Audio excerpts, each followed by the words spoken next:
I've had a lot of different jobs. I've coached for over 20 years, right? And so you tend to move around, you tend to take over new rooms. That's part of it.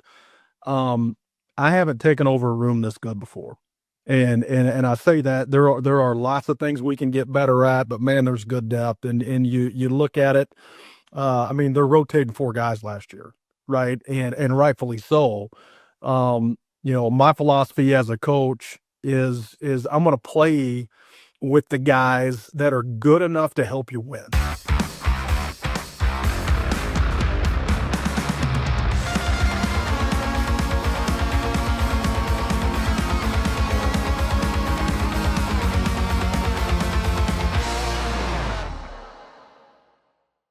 Hello and welcome into another edition of Three Ma. I am John Kurtz, joined by Derek Young. We have no Cole Manbeck today, but in his place, very special guest. Excited for this. We've got new K-State tight ends coach Luke Wells joining us today. So excited to have that conversation here ahead of spring football for the Cats. As always, these shows are brought to you by our good friends at Holiday Distillery.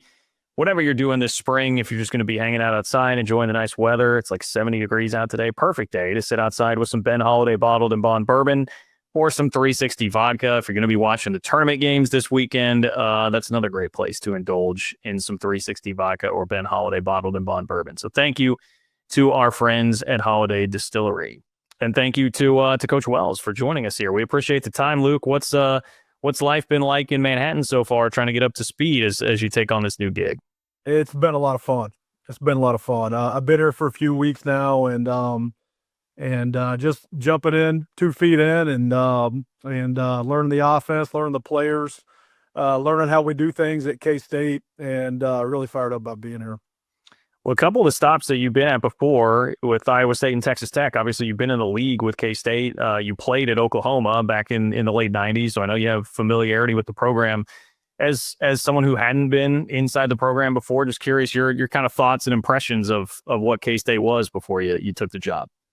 Yeah, well, first of all, I don't want to bring my record up against K-State at those places I was at. And so I've always admired K-State. When I was at Iowa State and at Tech, you see these guys on film and you watch how hard they play and find a way to win. K-State has always been a team that's been about grit, been about toughness, been about playing smart football and finding ways to win at the end of the game. And unfortunately, in my career, I've been on the wrong side of some of those close losses, a lot of those, and I'm really fired up about being a part of this program now. But those things come to mind: the discipline, the toughness of it, and I'm excited about being a part of it. I think Kansas State fans that may not know you outside of knowing that your brother is the offensive coordinator, of course, and Matt Wells, are probably interested in finding out maybe the process of how you got this job outside of that connection, if there was any other connections, and if it was really just conversations with Matt or if it was anything through Coach Kleiman. Sure. Yeah, absolutely. First of all, crazy fortunate to be in this position. I've obviously know a lot of staff members, and have kept in touch with them. I've known Coach Kleiman for a while as well, and actually, oddly enough, when we were at Texas Tech and we were finished up at Texas Tech, and I was kind of in the job market, was trying to get in on the job then, back in 21, and rightfully so. They promoted Coach LePack, which is a good move there. Great coach, and had that opportunity. And so I was trying to get involved in, having conversations with those guys. I've known Colin Klein for a long time, and Connor Riley as well. And so kind of had those connections. We've known each other. I think a lot of it too is, you're in the same league. And you get to know the guys that you're coaching against. You see each other on video, as well, and get to know what people are about. And I'm very, very fortunate that, when they decided, to move Coach LePack to O-line, Coach called and asked if I was interested in interviewing. And I tried to play it really cool. Like, well, sure. Instead of saying absolutely and yelling through the phone and getting and showing my true emotion with it. So And truth be told, I would have Army crawled my way from Tulsa to Manhattan to come interview for this job. And so I was, when I got offered the job, I didn't hesitate with it. And I'm very excited to be here.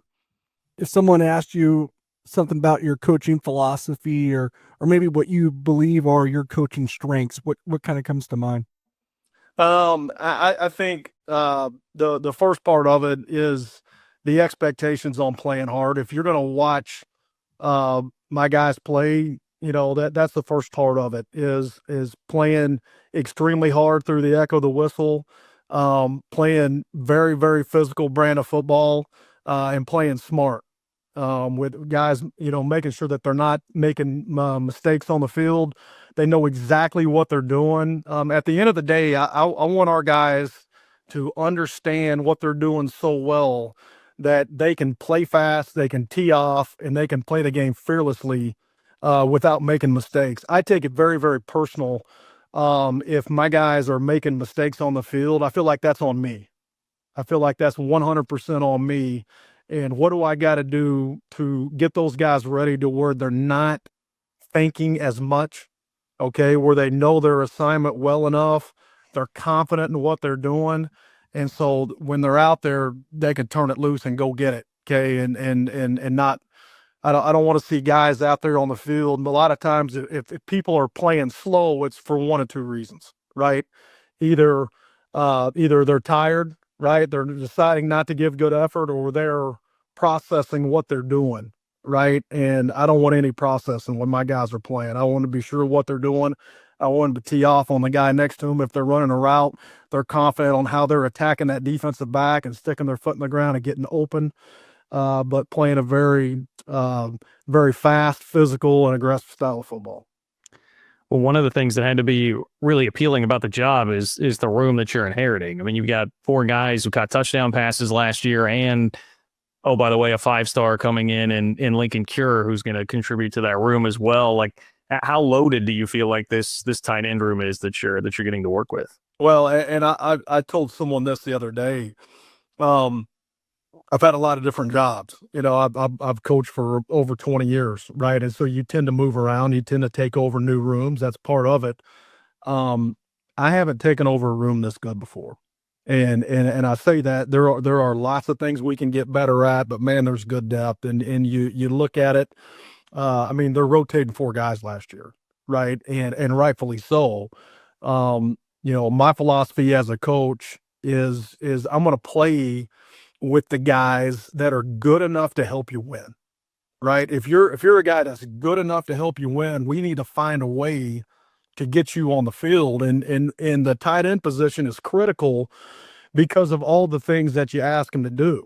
And in an offense like K-State, where you don't take the guy off the field, right? And if you do anything, you do what? You add another one, right? And you play in 12 personnel, or maybe even 3 of them at a time. You've got to have really good depth. And the college football season, from the time I started, has gotten longer. You're playing more games now, right? You've got the playoffs. You've got bowl games that are extended. Shoot, we're going to start our first game. We're going to start fall camp at the end of July, right? And so this is a long process. And so you want to be able to keep those guys fresh. And get to where that they're lasting through a season, that they're durable and those types of things. And they can continue to help you week 8, 9, and 10. And if you got more of them, you got a better chance of doing that. When you only got 1 or 2 good ones, then you're crossing your fingers, hoping those dudes stay healthy. And usually by the end of the year, those guys look a lot slower. Right. And so I'm excited about that. Obviously, I would have said yes to Lincoln Cure too if I was here at that time. I would have thrown my hand up in the air too, right? That's probably it's kind of a cool thing as far as the guys that they've taken in the past. Before I got here, I watched all their highlight videos, and because I wanted to know, okay, what did they see with these guys on the team right now when they were in high school. And when I watched him, I went, yep, I would have taken him. I would have taken him. because at the end of the day, in my opinion, the best tight ends are the ones that maybe didn't play tight end in high school. All right. Most of them don't actually. And they may be playing receiver, maybe playing linebacker or even DB, but you get guys that are great athletes that have great ball skills and are willing to strike you. You got to find that physical mentality to see if they're going to have it, right? Are they willing to hit you, and then do they have the flexibility to be able to bend, right? And play with good pad level. Then the next part is you look at the frame. Say, okay, hey, I'm going to put my money on Coach True, right, and our strength program to get this dude big enough, right? We can feed him, right, and then we can get him stronger. And I'm going to put my money on that. And that's another thing I really like. Just you talked about first impressions earlier. The best first impression is walking right on in that indoor facility and watching us run an off-season workout. The accountability that we have in this program, the way we push our guys, I mean, that really fires me up. I love what we're doing here in the off season. All right, we've got some great weather going on outside right now. That means it's short sleeve t-shirt season. You can get all the best short sleeve K-State gear at homefieldapparel.com.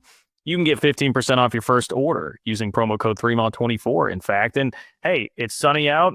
You might need a hat. And if you want to support Will Wade being hired at NC State, which I'm guessing is why Derek has that hat, then you can do that. It was the closest thing next to me. I was like, well, it's Will Wade season in Raleigh, so good for them. This is DY is trying to support the push to get Darren Peterson to NC State with Will Wade. So what's happening there? Yeah. All right. Well, if you want to do that too, you can go to homefieldapparel.com and use promo code 3MAW24 for 15% off your first order. We're telling you best gear around. I saw they had a tweet during the NCAA tournament where they were like, man, it's humbling every time they go to a crowd shot in the NCAA tournament because we see all these people wearing our gear. Like, it's everywhere. It's taken over college sports. So if you want to be wearing the best gear around, get to homefieldapparel.com. We're back in just a moment. Looking for tickets for your next event? Tickets for Less is your #1 source. Save big on every purchase when you use promo code KCSN at ticketsforless.com. Success in real estate takes more than vision. It takes the right financial partner. When someone takes something rundown and turns it into something great, that's called a comeback story, like Brain Group. They take distressed properties here in KC, completely rework them, and then turn them into valuable real estate. But that kind of work needs the right bank behind it. Enter Emprise Bank. They're not about cookie-cutter loans. They saw Brain Group's vision, backed them, and now they're making big moves in Kansas City real estate. Talk about your partner in possible. Emprise doesn't do one-size-fits-all financing. They invest in potential and back growth. Visit emprisebank.com/KC to learn more. Emprise Bank, member FDIC, equal housing lender. I'm going to make this next question our top storyline of the week, which is brought to you by our good friends at Alenco, ALENCO home.com, AlencoHome.com, to get hooked up with all your home improvement needs. And I know you'll probably roll your eyes at this maybe a little bit. Like, this is the question I feel like I have to ask for the fans. And I asked a similar thing to Matt when we had him on recently here. But, with a guy like Lincoln coming in that has the kind of accolades that he does, fans are going to be excited to see him, right? Like, how much of an opportunity do you think there is for Lincoln to get out on the field this year? Oh, I think there's an opportunity. And I think, we always look at it. Anybody that's brand new in the program, right? We've got to give him a chance. We've got to evaluate him. Our guys in the program know that. They know he's a talented kid, and they know that when he shows up, he's going to get reps in practice. And how big a role that is, I don't know yet. But what he can bring to the table. I mean, he's a very talented kid, and I'm looking forward to working with him. I mean, right now, we're getting him caught up the best we can. Of course, he's busy. He just got done playing basketball. The dude's competing in track right now. He's got goals right now of breaking some state records and winning some gold medals in track, right? And when we get him here this summer, there's going to be I'm going to spend a lot of time with him to where he understands what he's doing. And when we start practice, Okay. He's thinking a lot less about what he's doing and how he's doing it. And so you put him in those positions where you can evaluate him and see how much he can help your team.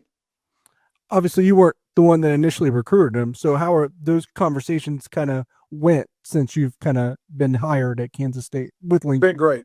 Yeah, been really good. And that's, when I got hired here, of course, met the players here first and brought them all in and got to know them. And then the very next thing I did was pick up the phone and call Lincoln, and start to build that relationship. Talking to him, talking to his parents.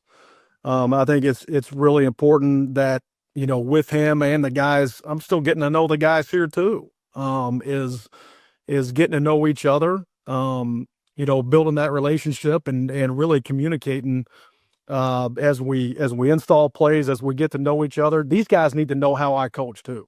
And so, I'm meeting with these guys a lot, and I'm going to tell them, they need to know what the expectation, what my definition is of playing hard, what my definition is of finish, of execution, of all those types of things. And kind of learn my language a little bit too. Right. And then I've got to kind of learn their language, and we can get to where, we understand each other well. And so the thing I have appreciated about this group, is how they communicate, and that part for me being new, that the communication part of it is vital, that it's not just me talking, right? I get the input from the guys that are here, right? When I'm talking with Lincoln too, I need to get something out of him because I need to know how these guys are thinking. I need to know what's going to help them excel on the football field. Is that doing something different in the meeting? Is it walking through more? Whatever that is, I got to figure out how these guys learn. Right. So I got to force them into situations to where they're opening up their mouth in meetings and talking back to me. And so I can learn what they're thinking, if that makes sense. So the communication part is not overkill right now, and in a good way. So we're learning each other. I assume it helps you that you've worked for your brother, Matt Wells, before, but this will be his first time as the primary play caller at K-State as well. What are some hallmarks of what he's going to put on this offense going forward? I think the first thing is, I don't know if it's going to look a whole lot different, really. I mean, we're focused more right now at K-State. K-State has been really good for a really long time running this offense, right? And so I think a lot of it with Matt is we're going to continue to do what we're really, really good at. Now, how do we get better at it all, right? It's obviously it's a multiple offense with multiple personnel groupings. And I mean, right now we're more focused on how do we run these plays better, right? How do we execute better? We've got some new faces, right? We're going to have a few new guys up front. Okay. You got a new O-line coach and a new tight end coach. And so the communication part of it is vital, right? And so when we're doing our walkthroughs and our meetings, really the main thing is just making sure we're on the same page right now. That is interesting. You bring that up. How much communication is there between an offensive line coach and a tight end coach typically? Like how much do you have to develop that relationship? Yeah, a lot. And everywhere I've ever been, that's the guy who I'm around all the time, constantly. I really kind of wish the way this office is set up, I'm on the far end of the building and LePac's on the other. So I get my steps in, man, because I'm over there a lot. When we get a break, I'm bouncing ideas off of him. The biggest thing about the tight end coach is obviously there's the passing game part of it. I got to be on the same page with Matt Milton, right? With the passing game part of it, right? And then when you get into the old line, the same thing. And so a lot of times when you're on a new staff, a lot of times you're probably coaching it the same way, but maybe you're saying it different, right? And so sometimes that can be confusing for the kids because they hear it verbalized different, even though it might be the same thing. And so the thing that I do is I'm probably a little bit, I probably ask too many questions. right? Because what I want to do is I want to be a second voice, right? When I jump out on the perimeter with the receivers, I want to be saying the same coaching points, right? Or very, very similar to where if for some reason, Middleton's on the other side and I got to say something to one of his guys, I'm trying to say it in the same way so I'm not getting this cross-eyed look, right? Well, no different than with the O-line is I need to speak his language. Hey, what do we call this first step? Hey, whatever Brian LePac's calling, I'm going to call it, and it's uniform. Now, the cool thing is Brian did coach the tight ends, right? And he's moving over, and that's a pretty interesting perspective too. And so that I think that actually helps with it. But yes, to answer your question, we spent a lot of time together talking football and even over spring break, didn't matter, right? Hanging out with our families, all of a sudden here's a phone call and he's calling. It's probably going to be more than a minute or two. We're probably talking football, right? Yeah. Which is all good. Yeah, totally understand that. As you go through the room, like, can you take me through like the traits you really see in the guys that you have that you're bringing back, like Garrett Oakley, Will Swanson, Will Ancio, guys like that played last year? I know you're still getting to know all of them, but like, what have been your early impressions there? Yeah, I mean with these guys, first of all, the first impression is these guys love football. These guys, it's really, really important to them. I've been impressed with that. I've been impressed with their knowledge, just of the offense and the things that they've been asked to do, and they do it really, really well with it. I mean, all the way through the room, you've already got that as far as guys that they want to do well. It's really, really important to them. Watching last year's tape, and I haven't really seen them. We haven't done a whole lot physically yet because we've kind of been in walkthrough mode, right? We're going to get rolling. I'll have a little bit better idea, but I mean, when you watch them on tape, I mean, that, you get a guy like Oakley out there, you see that he's a big athlete, and Braden Lofton the same thing, and then you see a guy like Swanee and Ancio, and you see how those guys were helpful last year, physical guys. Swanee's been around here forever, and he's a tough guy. He'll mix it up in there too, and you got Will, and Will's young, and Will's going to continue to get better, and I mean he's a pretty strong guy. He's got good hands, and so there's it's a good group, and all of them have the athleticism to do what we ask them to do, as far as being able to execute on the perimeter, and then they've all got the toughness to be able to block as well. So I'm really excited about it, and they all bring different things to the table. I promise I'm not setting you up to leave anyone out here with this question, but you go out to a workout for the first or second time. Is there any names that come to mind that just made you go, holy cow, when you saw them for the first time?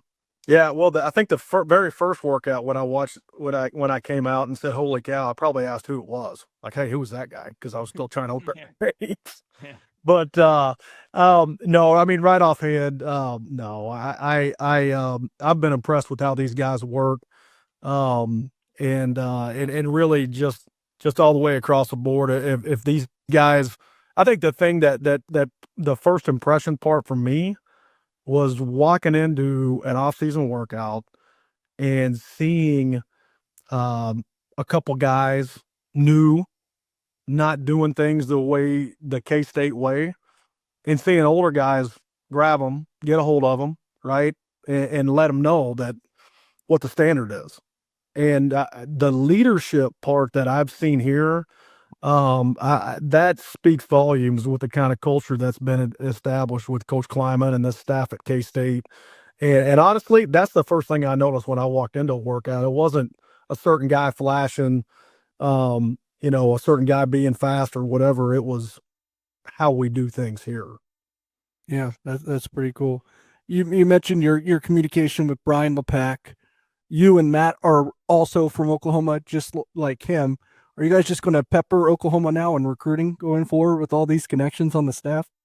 Yeah, we'll probably use them all. We'll use them all. I think that's the good thing about recruiting. We've done this long enough that the best thing you can do is continue to have those ties and continue to use those relationships in recruiting. I'm excited that here at K-State we do have area recruiters. We want to do it the right way as far as we want to contact high school coaches. We want to be consistently in an area. So man, you get it when you do that, you get a chance to see, hey, who's this guy? Who's the move-in guy, right? Or you get to watch, your second, third year in the program. You've watched a guy from his freshman, sophomore, junior year up. You've seen the development. You're always marking those guys that maybe they weren't on the list or haven't played good yet, but man, they looked the part. They've done something special on the basketball court.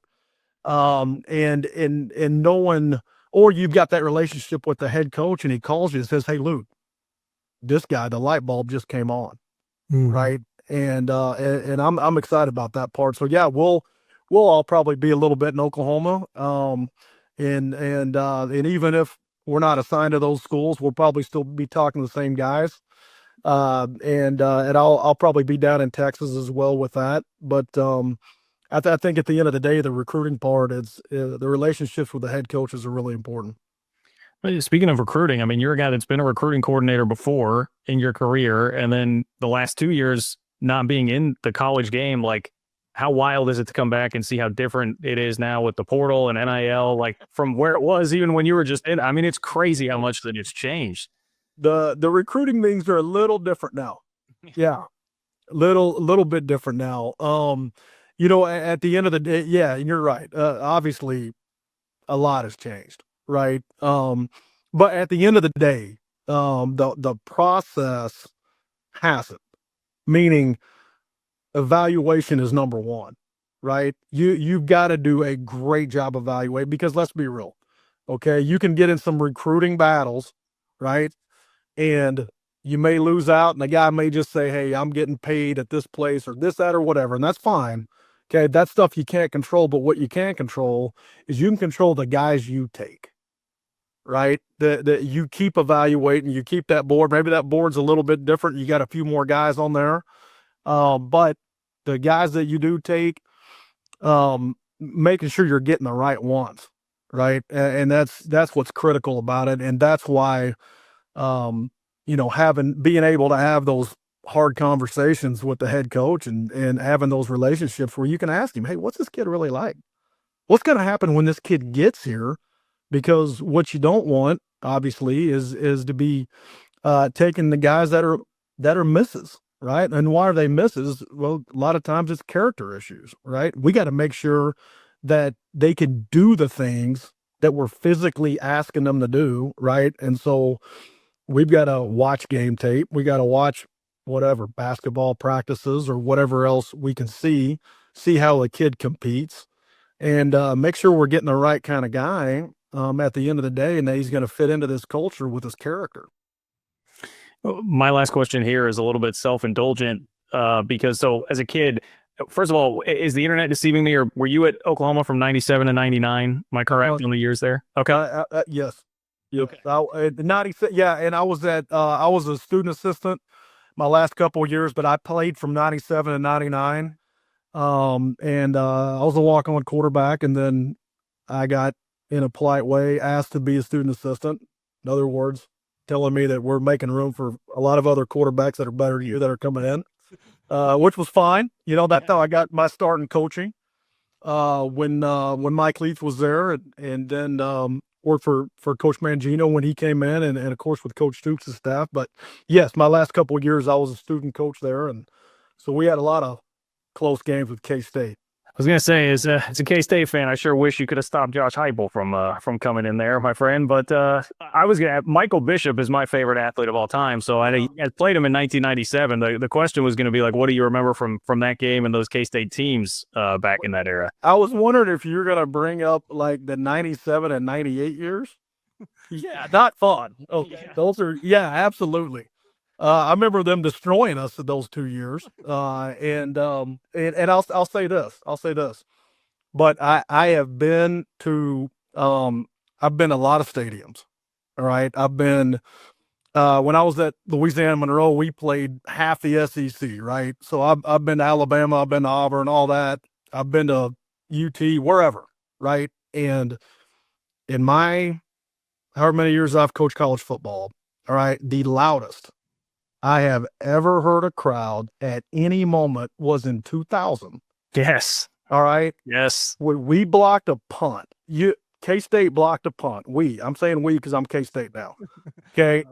Blocked a punt on OU and scooped and scored. And I can tell you exactly where I was standing on the sideline when that happened. And I have never in my life heard a crowd that loud. I mean, big enough to make an impression on me where I'm like, wow, nothing tops it. Kyle Field doesn't matter. I've been, none of those places are as loud as right here in Manhattan. So that part's exciting. I'm ready to be on that end of the place. It probably wasn't as loud, but that Dylan Edwards one from last year was pretty loud. Well, Luke, I can't tell you how popular you just made yourself with K-State social media, because we have that discussion. It seems like annually, loudest moment at Bill Snyder Family Stadium, and I lead the charge. I was in attendance in that game when I was like 11 years old. That is the loudest I've ever heard the stadium by far. Terrence Newman scooping up a block punt and running it in for a touchdown there. So I'm telling you, you just scored a lot of cachet with K-State fans on social media with that. So I'm just glad I can talk to somebody that's my own age, or not my own age, but some people that remember it, right? So this generation at least. But yeah, absolutely.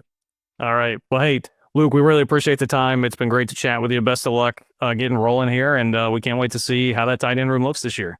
All right. Hey, thanks guys for having me on.